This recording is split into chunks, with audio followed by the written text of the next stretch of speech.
When I was a kid in the early 2000s, I used to hear the song Soak Up the Sun by Sheryl Crow like every single day. And let me tell you, that song was a slap then, and it's definitely still a slap now. When I hear it, I'm instantly transported back to that time. Things were so different. I wore my Tasmanian devil sweater every day, ate exclusively jelly sandwiches, and bought bug juice from the local store clerk, who also happened to be a registered pedophile. Oh shit. Anyways, the feeling I just described is nostalgia. That warm, fuzzy feeling that envelops you and makes you feel happy, and safe, and like the world is right. It's this very aspect of human emotion that makes us rewatch our favorite movies, replay Skyrim for the 700 millionth time, and listen to Sheryl Crow on full blast in the shower when you think no one is home, but actually your fiancé showed up 1 hour early with her parents. It's also this feeling, or rather the inclination of the major studios to force this feeling down our throats, that is systemically ruining almost every major franchise movie released these days. Sequel films such as Star Wars Episodes 7 through 9, and Jurassic World, reboots like all of the Disney animation to live action, and many, many others, all have the same thing in common. They're shit. Just kidding. I mean, I'm not. They totally are the contents of the septic tank that is Hollywood spewing high into the air like Old Faithful, covering us all with the smelliest plots, characters, and themes they have to offer. But they have something far more problematic in common. They all aim to make you feel nostalgic for films that you've already seen and like, or maybe even love. I like the thing that came before, and this one looks like that one. So I like this too. It makes me feel like I'm watching the first one, but it's not the first one. It has a different title. No. Just no. Filmmaking and storytelling in general has many goals, but chief among them are to make the viewer feel something. Humor, excitement, sadness, anger, anxiety. When a film makes you feel something, you go through what pretentious people call catharsis. Say it with me. Catharsis.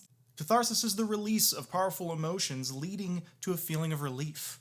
In layman's terms, I watched that person feel this way and get through it to feel better, and that's how I feel now.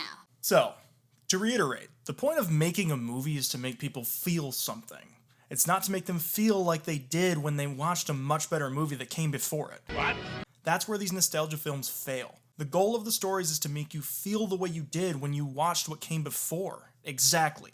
Copy and paste. They have no controlling idea that lets the movie stand on its own 2 feet.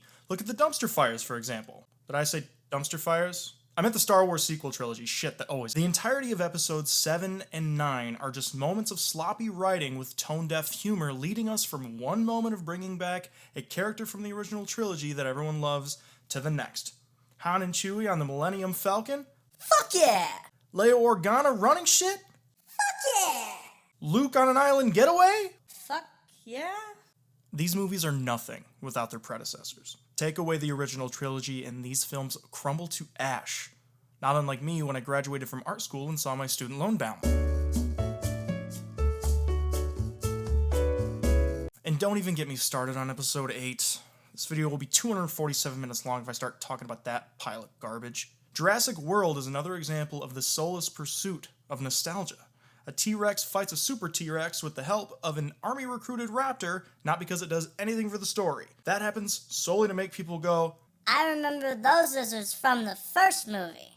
These films are simple, cash-grab clones with nothing but a brand and fan loyalty filling theater seats. Let's talk about a film that accomplishes the goal of making you feel something and feel nostalgic. Blade Runner 2049 is a prime example of what a sequel to a beloved film should be. Unique, but familiar.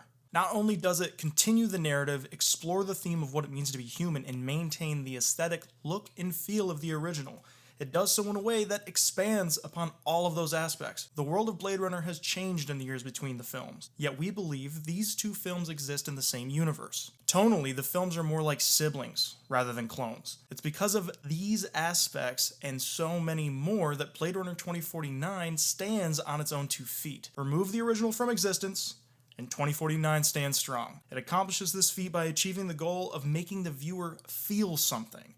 And better yet, it does so in a way that you can only feel that something from this film. All of this praise for the film, and I've barely talked about the nostalgia factor in it. Guess what? The nostalgia exists. Exactly how it's supposed to. Watching Blade Runner 2049 makes me remember the original fondly, and even experience echoes of the feelings I had when watching it. Not because 2049 was trying to make me remember the original, but because it continued the story of a world I love in a way that did it justice while also expanding and opening that world to new characters and possibilities. Now I know what some of you are saying. Wow, Montana, you must really hate your past since you hate nostalgia so much. One, I can't remember my past. I drank away the brain cells that had those memories years ago. Two, I don't hate nostalgia. Remember my Sheryl Crow story from the start of the video?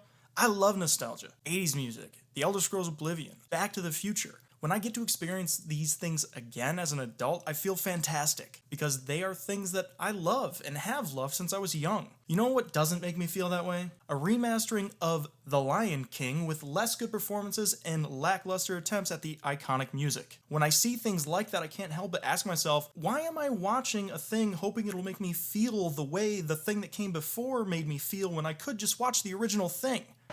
What? That's the problem. These movies depend on nostalgia to hold them together. They have no room to innovate or progress the story in an interesting way because they are too busy trying to be the previous movie that brought you to the theater in the first place. And if only they focused on telling a good story instead of reminding you of one, you might feel nostalgia for the new movie when you get to experience that one again.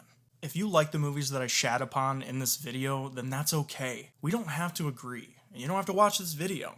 But if you made it here and disagree with me on all fronts, make your case in the comments. Maybe I missed something in all of these films and they're actually awesome.